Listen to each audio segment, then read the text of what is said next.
So let's get started. Spent a few nights preparing these slides. So I'll talk about Bitcoin, talk about China, why Bitcoin is popular in China, and also talk about my journey in China. I've been living in Shanghai now for the last 9 years. I used to live in the US, and how I started BTCC, and share with you some thoughts on that. So how many here know about Bitcoin? Yes, finally, the vast majority of the room raised their hand. 3 years ago, I would ask, it would be like crickets chirping, no silence completely. So this is great. So how many of you actually own Bitcoin? How about that? A few of you in the front row, that's great. So let's get started. So Bitcoin is actually many things to many people. I say it's just like the internet, because the internet is used in different ways by different people all around the world. And for me, Bitcoin is also like that.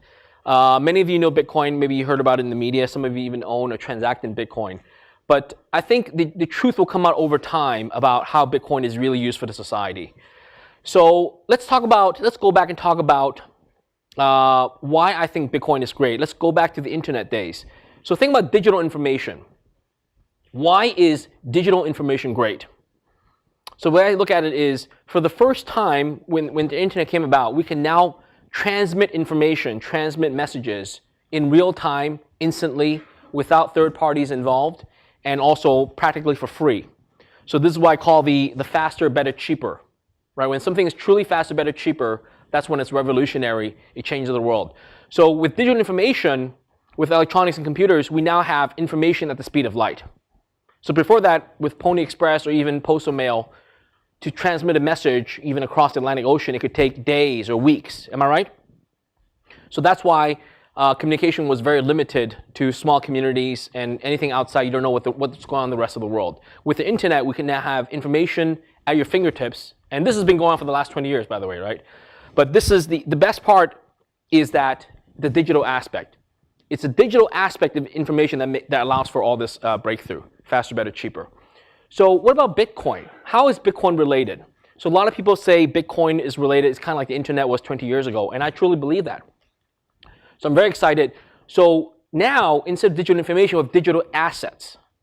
And digital assets is even better than digital information, because now you can have real value transferred over at the speed of light. Right? Real value. Think about that, what this means, okay? It's also instant, it's also no third parties, and lower costs. So it's same thing, faster, better, cheaper. But what we have now is real value being transferred. What I mean by that is, this is the precursor to teleportation. I'm getting ahead of myself here. Do we have teleportation here? We don't have it yet. But with the ingenuity of humanity, I think, maybe in our lifetime or not, we will have teleportation like the Star Treks. But this is as close as we'll get, because we can now send something truly valuable in real time across the internet anywhere in the world. So it's not just information, but something real value. So let's say you have a Tesla car, you want to send it. Can you send a Tesla to China? Now you could, because you could actually encapsulate the price of the Tesla vehicle and send it by Bitcoin over, and then they can receive it. The recipient can receive it in China and use that money to pay for and buy a Tesla and drive it off the lot. Does that make sense?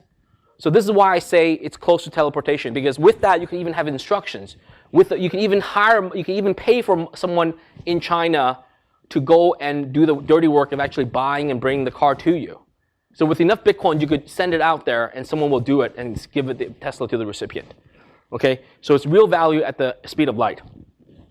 So a little bit more about Bitcoin. So this is maybe confusing to some of you, but what I mean by this is information now has value. Okay? It's definitive transferable value. So before that, let me go back one before I show that word. Information was always valuable. If I take some pictures, I could share with you. Wow, that's great. I could do sharing on Instagram or Facebook. But it's not definitive, nor is it transferable. Meaning by sharing photographs, all I'm doing is I'm making multiple copies. I'm sharing with 100 people, 1,000 people. Right? Same thing with this video, with this ETL talk, probably recorded, probably streamed later on on YouTube and so on Stanford's eCorner. But it's not transferable value. It's not like I'm giving it to you and therefore you have it, I don't have it. But with Bitcoin, this is what we have. For the first time in humanity, we now have a digital currency that is information-based, information-based digital currency, right? But has definitive transferable value. That means that I can give you some of my digital currency for you to have it, of which I no longer have it. And this mimics the physical reality, physical world, where I can give you a glass of beer and you will have it and I don't have it anymore. Does that make sense? So this is the really cool thing. And this is real. This is really big deal. This is real. This is not hocus pocus. This is not virtual currencies of the 1980s and 1990s, okay? We're talking about cryptocurrencies. That's why Bitcoin is different. So is Bitcoin valuable? What do you guys think? Yes, no? Yes. I have a, let me pull it out. I have a pre-release of a new physical Bitcoin that BTCC will be selling in about 2 weeks. I won't tell you too much about it, it's pre-release.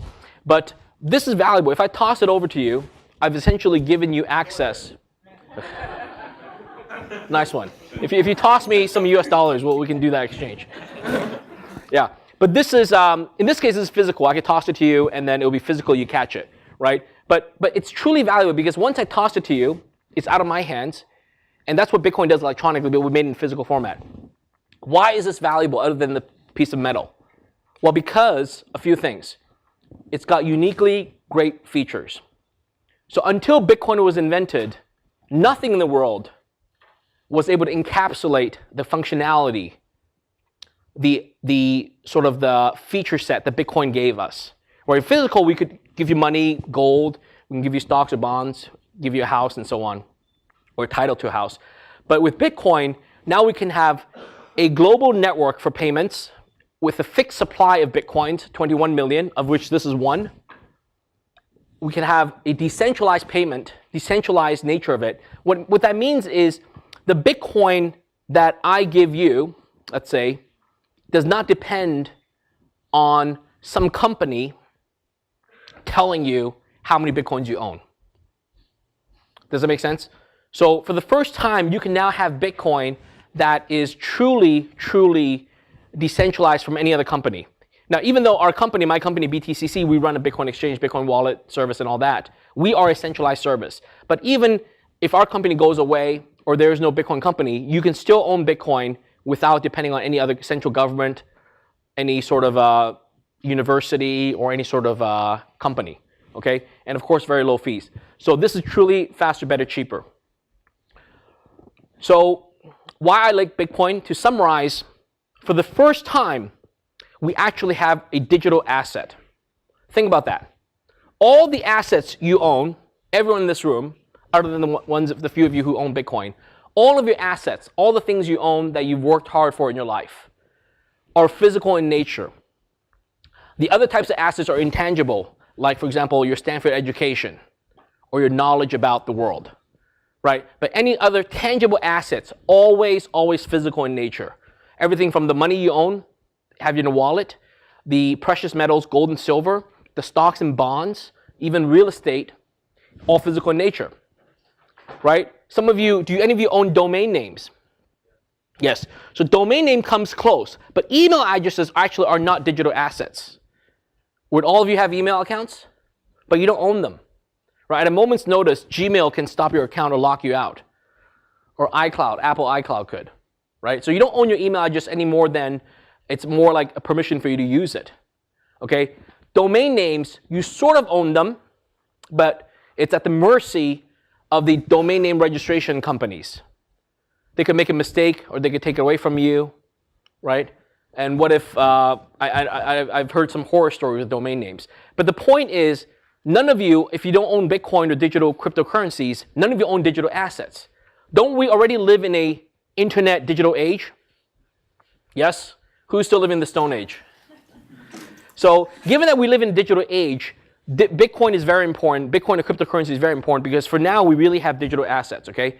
Second thing is, it's not just any digital assets. It's not just, seashells or peanuts or pieces of rice or candies, because this is a strictly limited and scarce digital asset.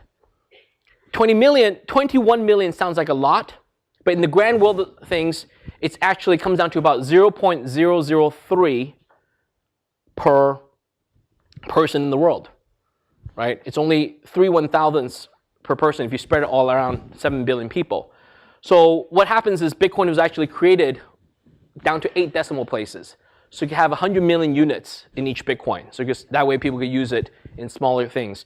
So that's what we call, for each Bitcoin, we call 1 million bits, okay? So that's why it's, even though that's a lot, but it's still scarce and limited. No one can make more Bitcoins. Does that make sense?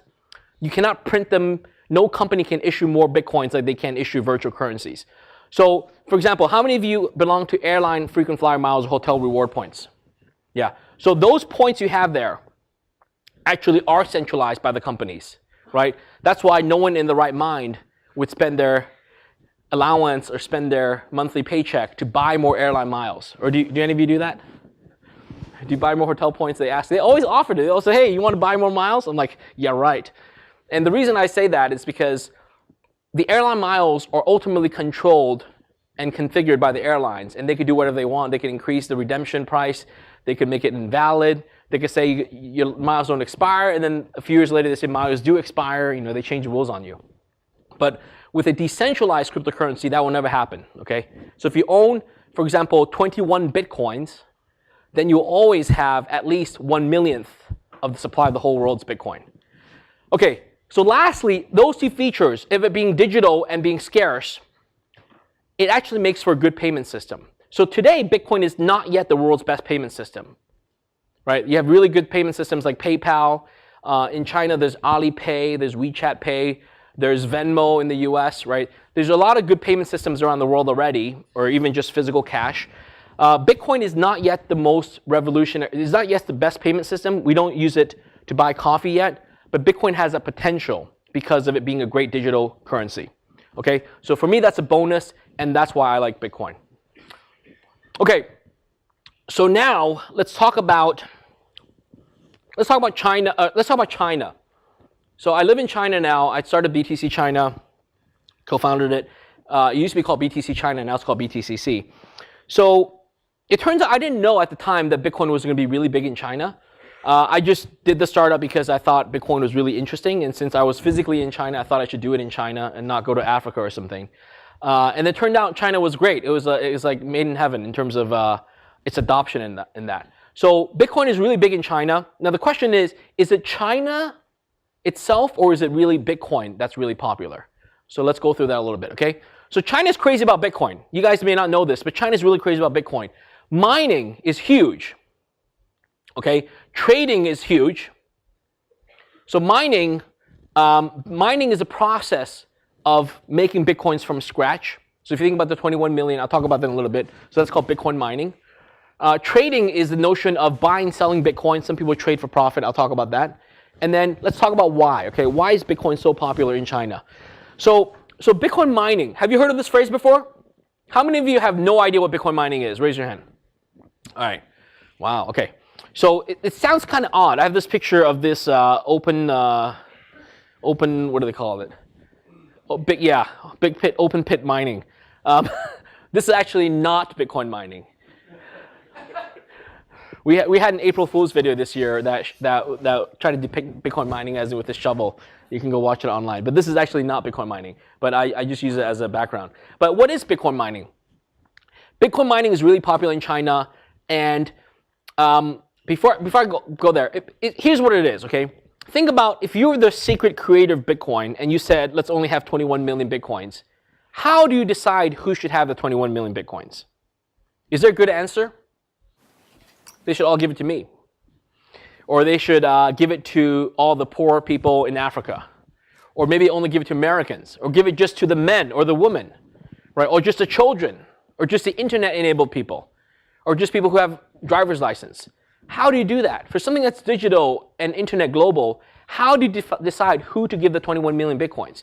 It was a big, big question, and there was no easy answer. However, what he thought was, this guy Satoshi Nakamoto, he thought that the best way is to give it out for free for everyone who wants to get Bitcoin. Okay, so I'll talk about that. So Bitcoin's really popular in China. So it turns out a lot of Chinese people love Bitcoin. So a lot of Chinese people are participating in this process of getting Bitcoin for free. So I think clearly over 60%, even 70% of the global share for mining for Bitcoin. Now, how does it work? It's actually a free lottery. So what the inventor decided was, Satoshi said that we can give you Bitcoin for free. All you have to do is come on over, run the software, click on a button, and do one simple math calculation. It turns out it's like a hashing algorithm on the computer. And if you do one hashing algorithm, one run hash, then we give you one lottery ticket. That's how all these dozens of lottery tickets, right? So in the beginning, he was the only one doing it. So he would press a button, he gets one lottery ticket. Now, if there's only one lottery ticket in the bowl, guess what? He wins the first lottery ticket, right? So this process, when more people participate, then you each get lottery tickets. And it turns out he's giving out these Bitcoin prizes at every 10 minutes. So every 10 minutes, there's a free Bitcoin, 50 Bitcoins per lottery winner. And then every hour, there's 6 winners. And every day, there's 144. And each day, there was 7,200 Bitcoins being given away for free. So for the first 4 years, he gave away about 10 million Bitcoins like that. So if you do 7,200 Bitcoins a day times 4 years of 365 days, that's about 10 million Bitcoins. That's how Bitcoins came into the world, through this free lottery. So I put an asterisk there, free. Is it really free? Why not? Is this ETL lecture free? Is it free? It's not? Did you guys pay an entrance fee? Did I collect something from you? You should give me some Bitcoins. Well, it's free with an asterisk because you have to expend the energy to come here. Or if you're viewing online, you have to expend the energy to download the video to watch it. Same thing with Bitcoin. You could get these lottery tickets for free as long as you expend the energy, the computation to do these mathematical hashes. And what happens is we're not talking about just doing a few hashes.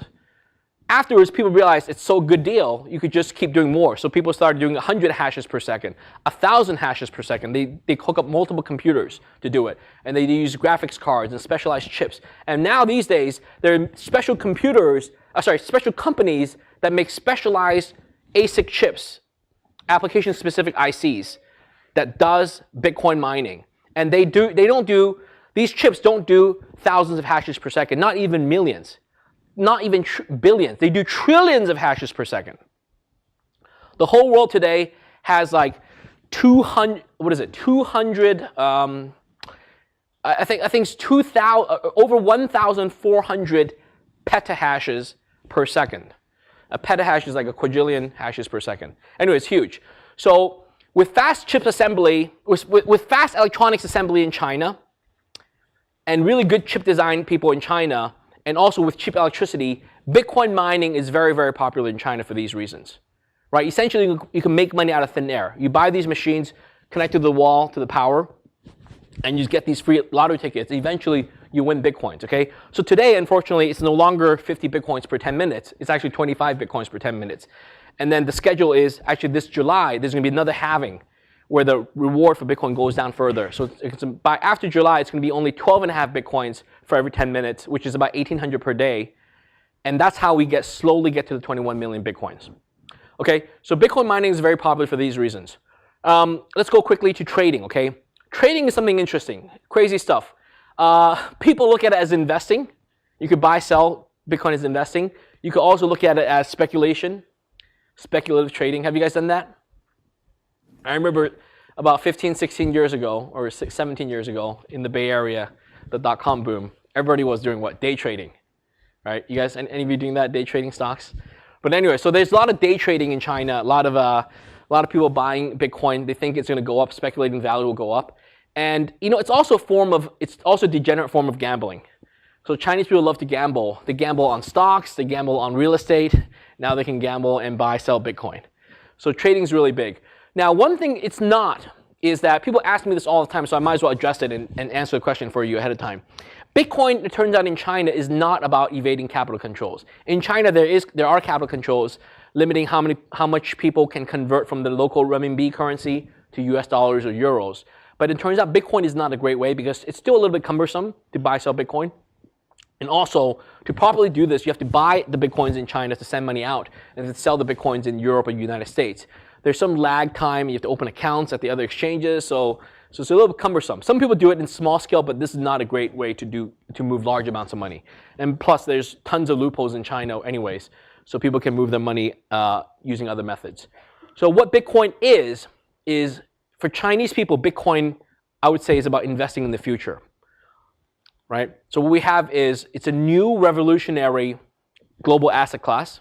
The Chinese people are global people. They realize that even though they live in China, they're part of the global world. For something as revolutionary as Bitcoin, this is something new. So the way I say it is, Bitcoin is truly a new digital asset class for a digital age. Okay, it's a digital asset for a digital age. That's why Bitcoin is popular in China. Okay, so I'll take some questions later, but let me share a little bit about my journey as an entrepreneur in China.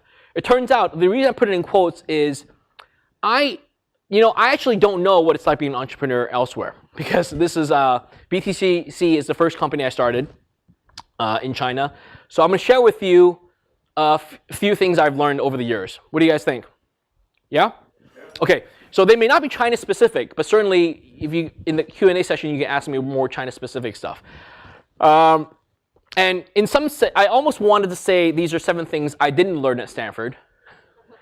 But that's actually not true. That's why I didn't put it on the slide. Because what you'll see is what I'll talk about, I think most of you will know already. Nothing crazy. But the reason I say I learned is that I truly learned deep down through experiencing it over the last few years in China. A lot of concepts you know before, but if you don't practice it, you don't really learn it. So let's get started. So number one, in my job today, I'm a CEO. In my job, it's really about helping people succeed. Okay, so this is no surprise. But the way I want to hit home with this point is that running a company, we're about 100 people now. And why do I say this? Because it's really about making all of the 100 people really succeed at the company. Only if they succeed, then we have a company that can itself be successful. Because these days, a company is nothing without its people. So my role is almost like chief motivator, right? It's to really help people so that they can succeed in their own jobs, in their own responsibilities. It's really that, okay?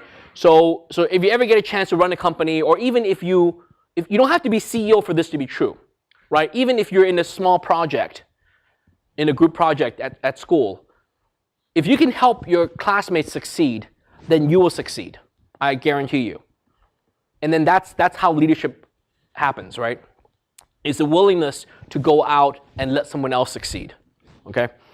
So number 2, this is not crazy either, but it's willingness to give and accept what?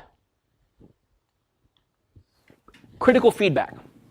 You could say advice, but it's critical feedback. Now, I want to spend a few minutes on this. This is very cool because I didn't really take this to heart until recently, last few years. What I mean is, it's 2 things here. It's to give critical feedback and to accept. It's actually quite hard to give critical feedback. For many people, all we want to do is to show the happy face, the happy side of ourselves, the nice side, to be well-liked. Is that right? How many of us wants to be well-liked? Oh, see? Shy. Okay, but we all want to be well-liked, right? We don't want to seem very critical. But the fact of the matter is, if we cannot be critical of certain things, if we can't be candid, it's like the candor topic that Jack Welch brings up, right? So when I read that book, I forgot the name of the book, but Jack Welch wrote a famous book. In there, one topic was candor in organization. And only through running BTCC, I've learned this, that it's very important for me to be able to give critical feedback to my team members. And likewise, it's also very difficult for people to be on the receiving end.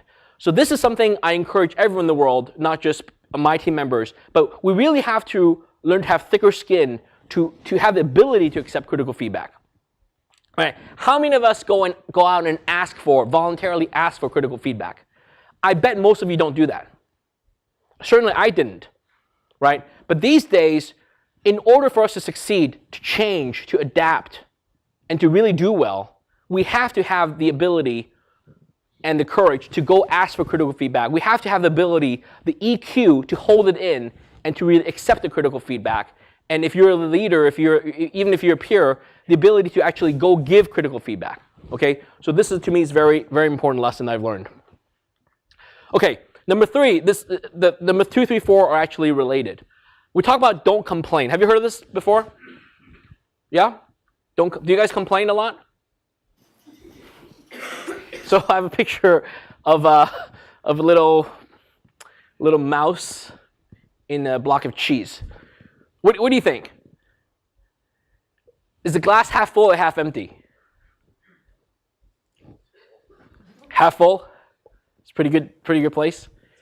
Now it turns out anything in life you can complain about. Right? If you're this little mouse, can you complain? Sure, the cheese is not big enough. Yeah, the hole is too small. I'm stuck in here. Yeah, where are my utensils? Yeah, how come there's no crackers to go with the cheese? Right? So the point is, you can complain about everything.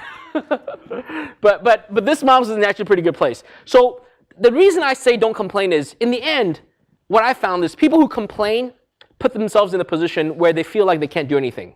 They feel like they can't make a difference. But the reality is, of course you can. Of course you can. Doesn't matter if you work in a startup. It doesn't matter if you work in a large company. It doesn't matter if you're just a student in a class or in a group project. Of course you can make a difference. That's why you're here. That's why you're participating. So if you complain, it naturally sends a signal that this has nothing to do with me. I can't do anything about it. I want to complain and you solve the problem for me, right? Rather, the way I see the world is that you can make a difference, right? So instead of complaining, give a constructive feedback, right? So the other thing is that complaining about the situation won't change the situation, right? Because the past is history. Can you change the past? Can any of you change the past? I like to meet these time travelers out there once in a while. But none of us can, right, as far as I am concerned. The other thing is it's all relative. That's why I have this mouse and the cheese. You know, something that's bad for a certain perspective can be good, can be viewed positively. So every bad situation you find yourself stuck in, look at it from the bright side. Look at it from the optimistic side, like the glass half full side, right? And lastly, have constructive feedback, right? Instead of saying this is a shitty situation, sorry, shouldn't use bad words. This is a bad situation. How do I get out of it?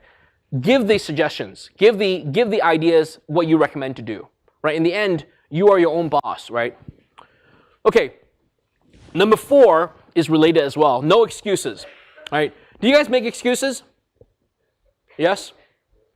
Excuses. So this is something, it's one of those things where, you go through school at Stanford, but then it didn't really sink in until the last few years. So maybe I'm just really dense. So now I'm 41 this year, and I finally starting to learn these things. Here's what I mean, okay? Do you know how you can tell if something is an excuse? My rule of thumb is this, okay? When I talk to my colleagues, when they miss projects or when certain things don't happen on time or on schedule or a mistake happens, and I ask them why. Like why did this thing happen? Like how did this blow up? Or usually it's something bad news, right? It's always an excuse if they give you the answer has to do with something else outside their perspective. Meaning anything that is external, any reason they give as external reasons is an excuse. Think about that. So what I mean by that is the truly no excuse answer would be something about themselves, about yourself. How come you let that failure happen? How come what you did or what you didn't do allowed for that outcome? And this is it sort of goes back to what I said earlier. You have to believe in yourself that you can affect the outcome of situations. Does that make sense? For example, so I'm running a startup now.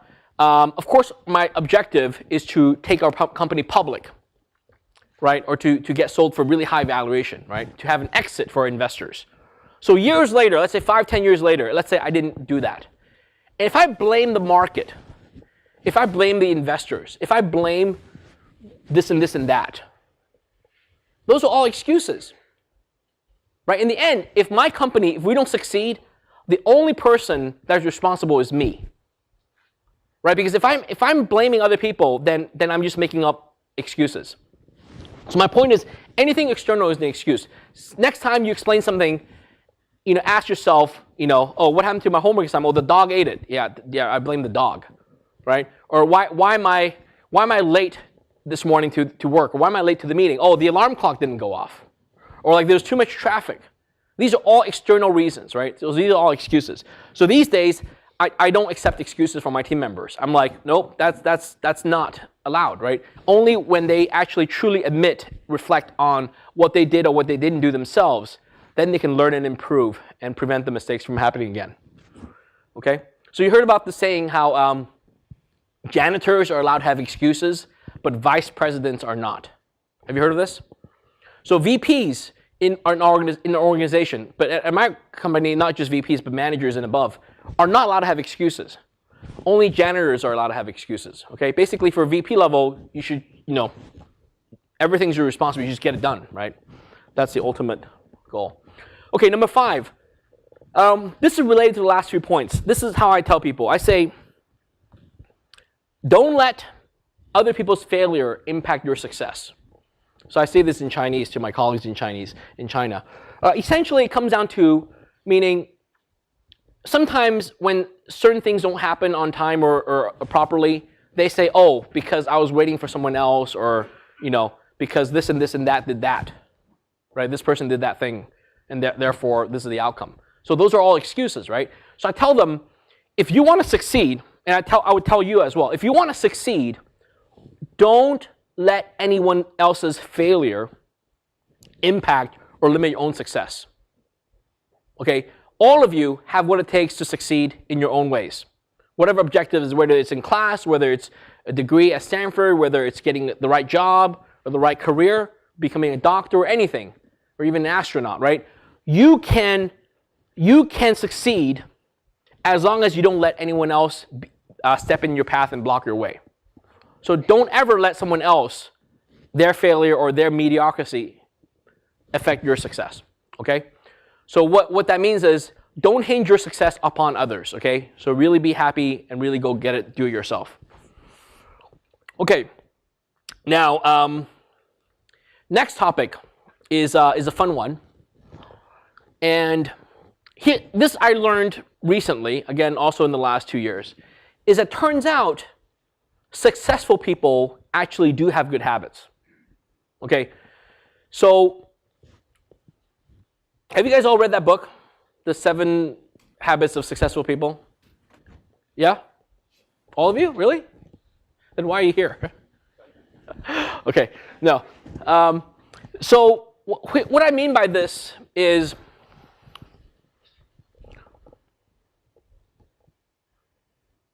turns out we can learn things, right? I know there's a saying that says you can't teach an old dog new tricks. I don't believe that. I'm optimistic, okay? So the way I see it is that you can emulate success by having good habits, by learning good habits, okay? So what I like to do is when I meet successful people, I like to ask them about their lifestyle, what they do, what are their secrets, okay? So if you have the willingness to do that and to go look at how other people are successful, their thought patterns, then you can improve yourself. In other words, look at yourself. Many of us are limited in our own success because of our own bad habits, right? So how many of you actually spend time on reflection and looking back at your own lifestyle, what bad habits you have? Okay, I'll just give one example. Do you guys use alarm clocks to wake up in the morning? How many of you press the snooze button? Right? Yeah? You're all raising your hands like this. But those of you who know, right? That's just a bad habit. Right? It's just a bad habit. So, you'll save time and money, and you may not save money, but you certainly save time and energy by just waking up when you're supposed to wake up, right? So the habit of using the snooze button it's just time wasted, and the angst, and you have to remember how many times you press the snooze and what's the real time you have to wake up. If you set the alarm, you do some math the night before. Like, okay, I'm going to press snooze 3 times. I got to set the alarm at this. You're just joking around and lying to yourself. Okay, so that's just a small example. But really, this is one of the things when I coach and give feedback to my team members. I talk about giving critical feedback, right? These days I'm very candid. I tell them the reason you're not performing at your peak performance is because of these bad habits. I just pointed out to them. And then I expect them to have the ability to hold on and to accept the feedback and really look at that, okay? So I can't say I know all the good habits or I practice all the good habits, but this is something I look out for. Whenever I meet new people, I always try to find out what good habits they have and see how much I can copy myself. Okay, so the last one is this, and then we'll go to Q&A. So this is kind of odd. This is not very new either, right? The expression that knowing is not the same as doing. Do you guys know what that means? Yeah? Knowing, so I mean, yeah, of course, duh, knowing is not the same as doing. But what I mean by this at the deeper level is that too many of us, especially, I put myself in that category, have all these great fancy degrees at great universities. We know a lot. Right? At least I think I do. So that's one of my problems. So when you know too much, it actually stops you from going out and doing it. All right? So the reason I started my entrepreneurial career late is because, I kept telling myself, oh yeah, I know how to do it. I took Tom Byer's course, how to do startup. Yeah, I know how to do it. I'm going to go do it. And the other thing was, big fat cushy jobs, right? So probably the worst thing that can happen to you after you graduate. Are some of you in undergrad, masters? Yeah. So probably you're going to look for jobs in a few years, right?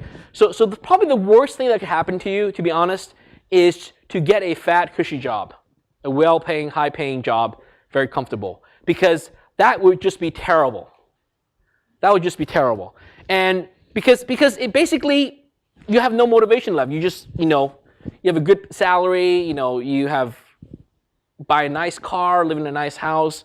You spend your credit card like crazy, but really go do something, right? So that's why I'm really excited to do this Bitcoin startup, is because it's truly something I'm passionate about, to see Bitcoin succeed, to see cryptocurrency succeed, and it's the pay is low, but the challenge is high. So there's no every day is exciting, but go out and do it, right? The Nike slogan, just do it, kind of like that. Really go out and do it. Okay, it could be, it doesn't matter what. But don't get caught in the cycle where you think you know something and not go practice it. So all the last 7 examples of the things I've learned, nothing is crazy new to any of you. Am I right? I didn't tell you anything crazy new. But the idea but for me, it really hit home when I actually go run my own company, work with real people, do projects that seem exciting, that are exciting, but can also be prone to failure, right? So it's about hitting the real world, real customers. You don't know until you do it, okay? So turn knowledge into action. That's my last call out. Basically, at Stanford, at great universities, wherever you are with college degrees, we know a lot already. We learned a lot. But actually go out and practice it, as opposed to being career students, right? Or any postdocs here? Okay, all right, so thank you very much. So I know I covered a lot of different things. I love to open up for questions. Let's go with raising your hands. Okay, so let's start here. So, friction and complexities. What needs to occur to reduce that? Friction and complexities in what? General Bitcoin. Do we need to repeat the question for the okay? Yeah. So the question is a lot of friction and complexities in adoption of Bitcoin, in adoption of Bitcoin. How do you accelerate adoption and usage? Yeah, how do you accelerate adoption and usage of Bitcoin?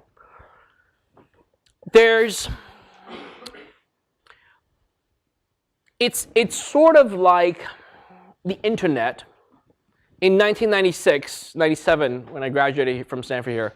How do you accelerate the adoption of the internet? It turns out it's chicken and egg. You want more users globally, and then you have more websites and more internet companies and then more users. But you can't get one without the other. So it happens organically. So with more ISPs, with more people coming online, you have more internet companies, more apps, more use cases, more e-commerce and everything. So unfortunately, it's going to happen slowly. I wouldn't be surprised if it takes 5, 10, 20 years. I don't think it'll take 20 years that much. But the single most, one of the biggest difficulties with Bitcoin and cryptocurrencies is just such a complicated topic.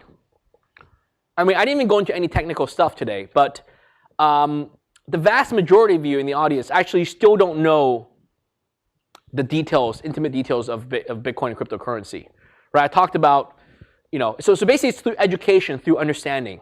And then through that, people willing to start using it, right? So I think it's going to take some time. We're still looking for that killer app. I think it's going to be money payments, transfers.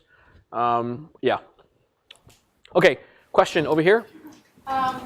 You mentioned that Bitcoin actually transfers value at the speed of light, but you also mentioned that for many Chinese people, it's a very cumbersome process to like buy Bitcoins and then send their money abroad. Can you explain that? Yes. So your question was about Bitcoin. On the one hand, Bitcoin being speed of light transfer for the value, which is great, but on the other hand, it's very cumbersome to buy sell Bitcoin in China. It turns out that's true.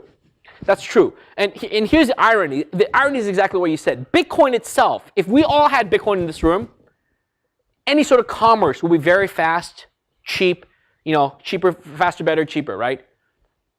But the problem is, in this room, only a handful of us have Bitcoin. The rest of you don't have Bitcoin. Then how would the rest of you buy Bitcoin? You have to go through Bitcoin exchanges, right? Bitcoin companies. And it turns out it's very cumbersome. And the reason it's cumbersome, it's not because of Bitcoin. The reason it's cumbersome is because the existing money system is cumbersome. So in China, the process on BTCC to buy Bitcoin, you have to transfer money from a bank account. The Chinese banking system is already quite fast. But the vast slowness of it is actually in the money transfer, in the real currency money transfer, the fiat transfer. And then once you get the Bitcoin, everything's really fast.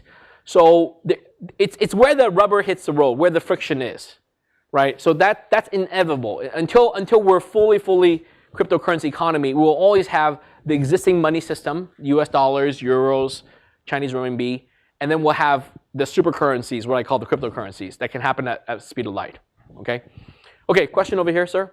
What's your thought on Bitcoin being used, like, all the horrible things it's used for, like the enabling, like people to buy weapons and drugs and pay murder people and all that kind of stuff. So the question is, what do I think about Bitcoins being used for all the horrible, illegal, illicit activities? I guess the ultimate end of the question is do you think it will ever be socially adopted if people will know that it's enabling all those things? Yeah. Will Bitcoin ultimately be adopted by society, knowing that there's some of the dark web, black market stuff happening? I think it will be. Here's why, okay? It turns out there's a lot more US dollars being used for illicit activities and illegal activities, right? Cash is the greatest source or form, the preferred form for illicit activities, where you're buying drugs, even murder for hire, I don't know. There's lots of sex, drugs, and alcohol kind of thing with US dollars, right? But does that make US dollars bad?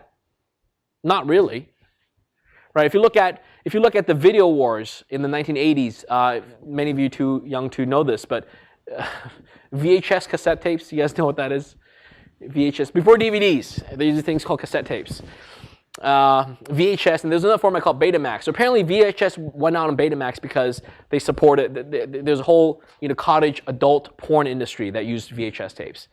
But the download movies you watch today on iTunes or HBO, the precursor, DVDs and Netflix, and the precursor to that was VHS. So we don't care about that anymore.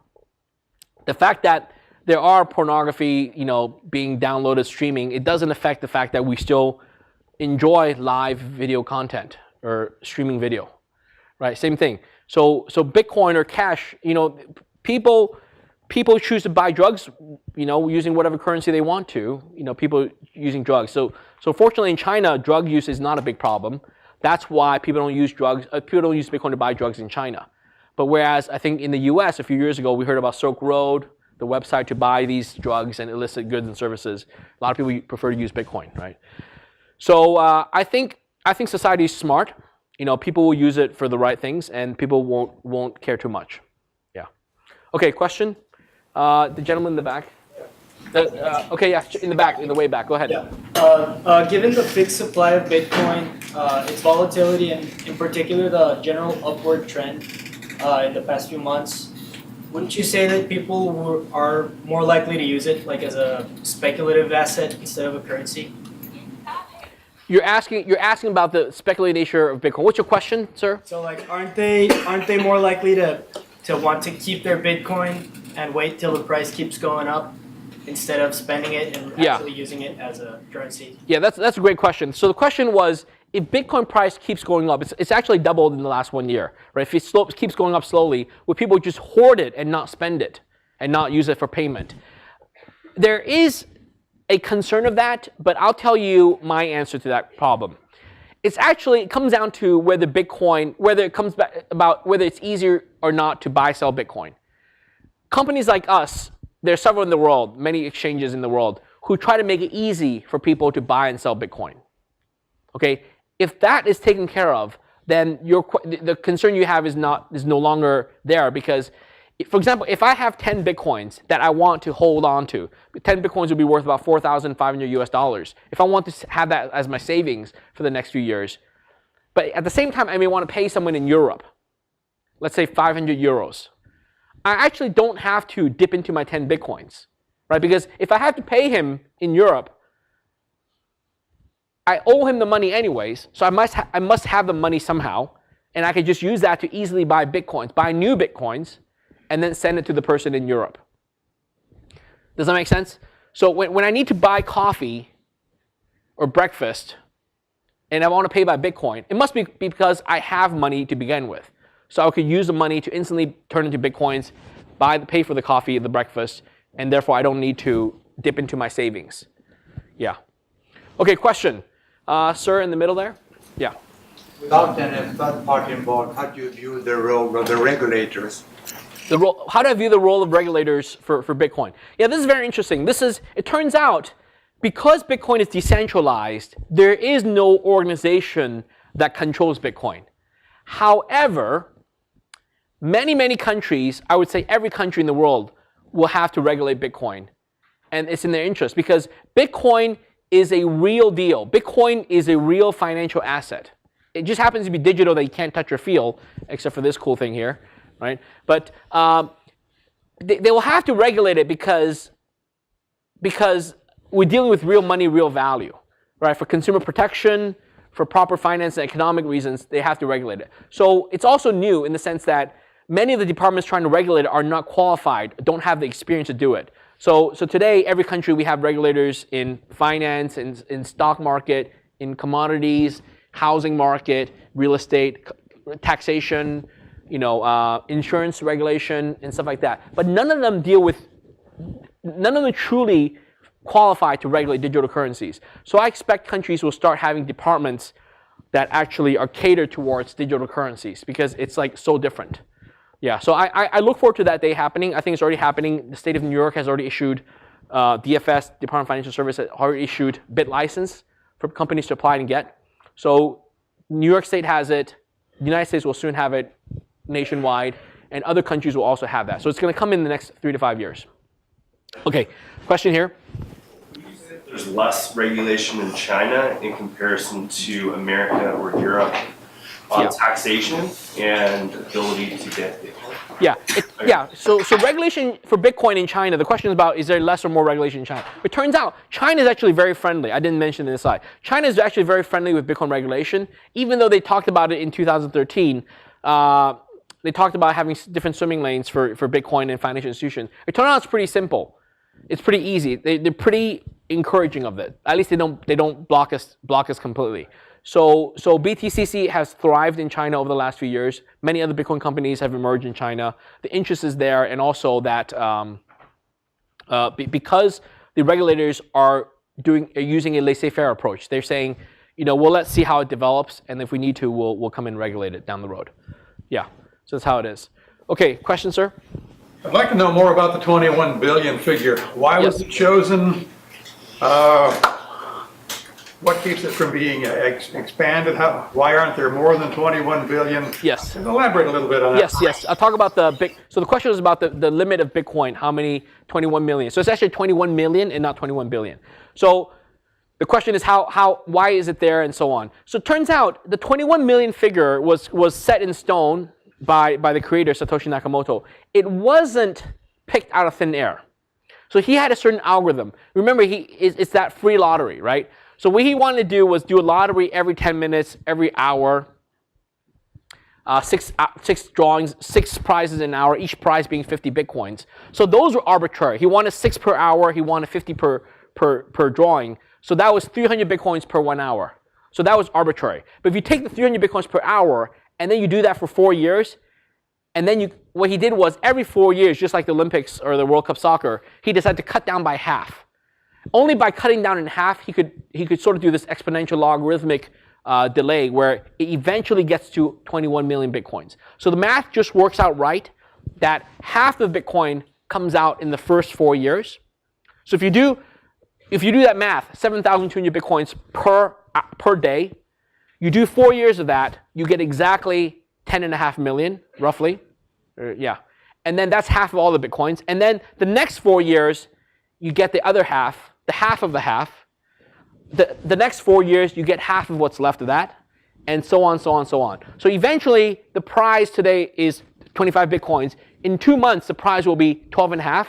In 4 years, the prize will be 6.25, and then it'll be 3.125, and then it'll be like 1.5, 1.6 something. Keeps going down until it gets down to 0.5, 0.25, 0.125, all the way to 0.000000001. So that's 140 years later, it turns out. So it's going to take another 100 years for the last few bits to come out. Okay? So when you add that all together, it's kind of like this calculus math thing. You add up the sum up the area under the curve, whatever, and then you get 21 million Bitcoins. So that's it. And then how is it kept? Why is it only 21 million? Because it's a consensus system. So the whole world actually runs a software, Bitcoin protocol. And then they all reinforce each other. They say, my version of software I run, I say, I insist there shall be not more than 21 million Bitcoins. And if everyone runs the same software, we all force the rest of the world to say not more than 21 million. So that's why it's 21 million. It's enforced. Because if you think about it, if you own Bitcoin, would you want there to be more than 21 million? Right, exactly. Or if you have your Bitcoins, you refuse to run the software that says 22 million. The other problem is, if you actually had software that says 22 million, who gets the extra 1 million Bitcoin? Right? Would you say you get it yourself? If you did that, will the rest of us agree? We're like, no way. So we won't agree with you. So that's why it's called the consensus blockchain. Yeah. Okay, one more question. Okay. Out in the back. Very back. Is there a convenient way to hedge against volatility? Because if someone has a checking account, they don't want to have 10% less money next week. Yes. So the question is there a good way to hedge against volatility? That's a great question, and I think it's taken a few years for the industry to come to that. It turns out we do now. You know, BTCC, one of the products we offer is called the Pro Exchange. It's a professional exchange where people can easily buy, sell, go long or go short with Bitcoin, and use that to hedge the price risk of Bitcoin. So if you own Bitcoins, if you own 10 Bitcoins, you want to lock it up at $450 US, you could then do a derivative contract by selling short 10 Bitcoins on contract. So you own the 10 Bitcoins and you sell that, and then no matter if Bitcoin price goes up or down, you will always have $4,500. Yeah, so that's going to be more. It's just started. We just launched that late last year, but these kinds of things will come into the marketplace very soon to make it more available to everyone. Okay, so Bitcoin is a complex topic. Thank you for coming over here and giving me the opportunity to share with everyone.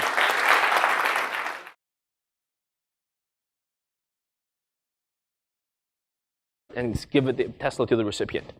Okay, so it's real value at the speed of light. So a little bit more about Bitcoin. So this is maybe confusing to some of you, but what I mean by this is information now has value. Okay, it's definitive transferable value. So before that, let me go back one before I show that word. Information was always valuable. If I take some pictures, I could share with you. Wow, that's great. I could do sharing on Instagram or Facebook. But it's not definitive, nor is it transferable. Meaning by sharing photographs, all I'm doing is I'm making multiple copies. I'm sharing with 100 people, 1,000 people.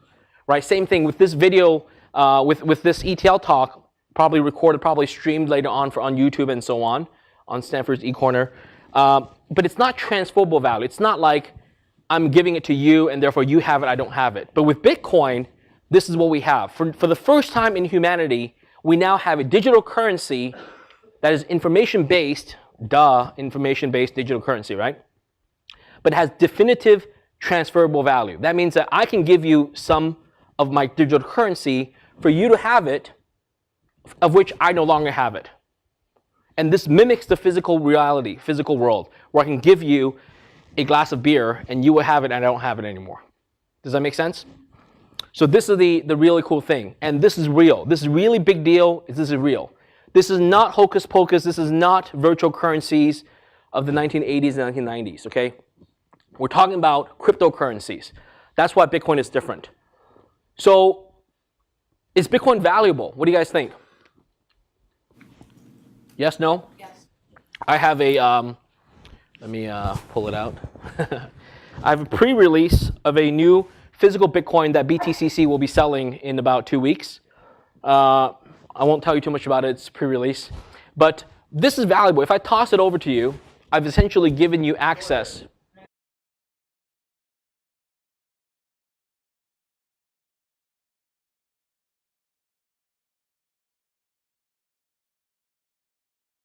So let's get started. Spent a few nights preparing these slides.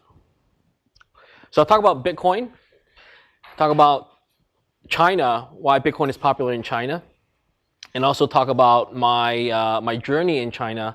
I've been living in Shanghai now for the last 9 years. I used to live in the US, and how I started BTCC, and share with you some thoughts on that. So how many of you know about Bitcoin? Yes, finally, the vast majority of the room raised their hand. 3 years ago, I would ask, it would be like crickets chirping, no silence completely. So this is great.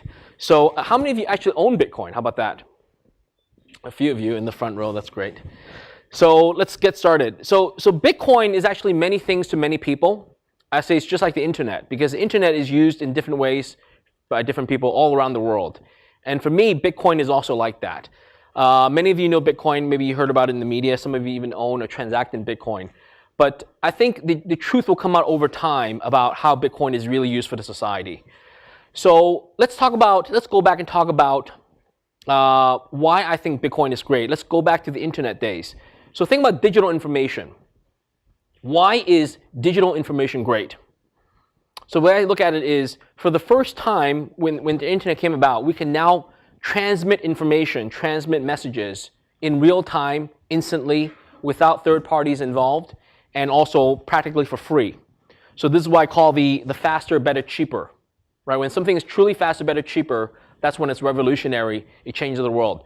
So with digital information, with electronics and computers, we now have information at the speed of light.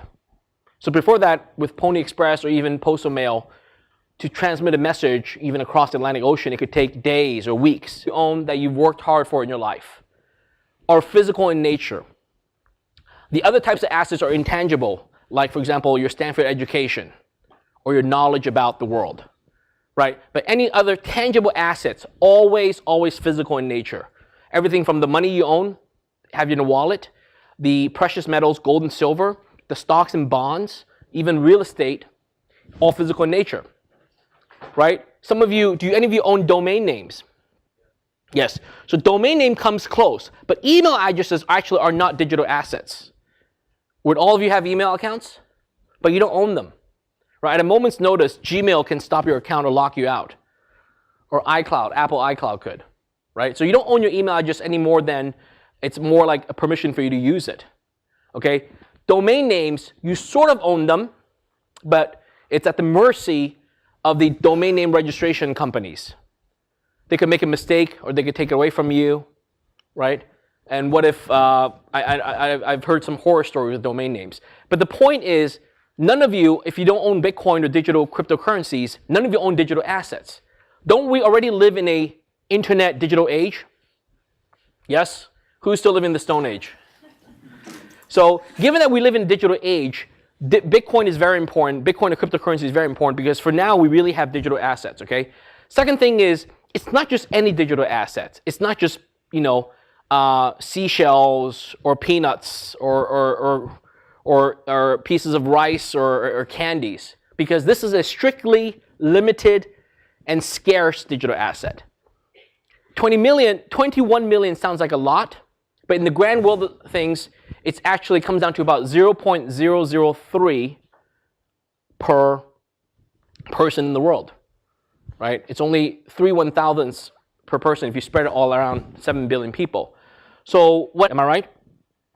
So that's why communication was very limited to small communities, and anything outside, you don't know what's going on in the rest of the world. With the internet, we can now have information at your fingertips, and this has been going on for the last 20 years, by the way, right? But this is the best part is that the digital aspect. It's a digital aspect of information that allows for all this breakthrough, faster, better, cheaper. So what about Bitcoin? How is Bitcoin related?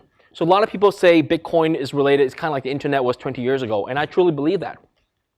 So I'm very excited. So now, instead of digital information, we have digital assets. And digital assets is even better than digital information, because now you can have real value transferred over at the speed of light.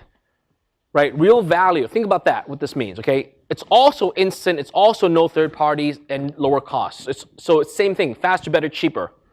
But what we have now is real value being transferred. What I mean by that is this is the precursor to teleportation. I'm getting ahead of myself here. Do we have teleportation here? We don't have it yet. But with the ingenuity of humanity, I think, maybe in our lifetime or not, we will have teleportation like the Star Treks. But this is as close as we'll get, because we can now send something truly valuable in real time across the internet anywhere in the world. So it's not just information, but something real value. So let's say you have a Tesla car, you want to send it. Can you send a Tesla to China? Now you could, because you could actually encapsulate the price of the Tesla vehicle and send it by Bitcoin over, and then they can receive it. The recipient can receive it in China and use that money to pay for and buy a Tesla and drive it off the lot. Does that make sense? So this is why I say it's close to teleportation, because with that you can even have instructions. You can even pay for someone in China to go and do the dirty work of actually buying and bringing the car to you. So with enough Bitcoin, you could send it out there and someone will do it. Nice one. If you toss me some US dollars, well, we can do that exchange. Yeah, but this is, in this case, it's physical. I could toss it to you and then it'll be physical, you catch it, right? But it's truly valuable, because once I toss it to you, it's out of my hands, and that's what Bitcoin does electronically, but we made it in physical format. Why is this valuable other than the piece of metal? Well, because a few things. It's got uniquely great features. So until Bitcoin was invented, nothing in the world was able to encapsulate the functionality, the sort of the feature set that Bitcoin gave us. Where in physical, we could give you money, gold, we can give you stocks or bonds, give you a house and so on, or a title to a house. But with Bitcoin, now we can have a global network for payments with a fixed supply of Bitcoins, 21 million, of which this is one. We can have a decentralized payment, decentralized nature of it. What that means is the Bitcoin that I give you, let's say, does not depend on some company telling you how many Bitcoins you own. Does that make sense? So for the first time, you can now have Bitcoin that is truly, truly decentralized from any other company. Now, even though our company, my company, BTCC, we run a Bitcoin exchange, Bitcoin wallet service and all that, we are a centralized service. But even if our company goes away or there is no Bitcoin company, you can still own Bitcoin without depending on any other central government, any sort of university, or any sort of company, okay? And of course, very low fees. So this is truly faster, better, cheaper. So why I like Bitcoin, to summarize, for the first time, we actually have a digital asset. Think about that.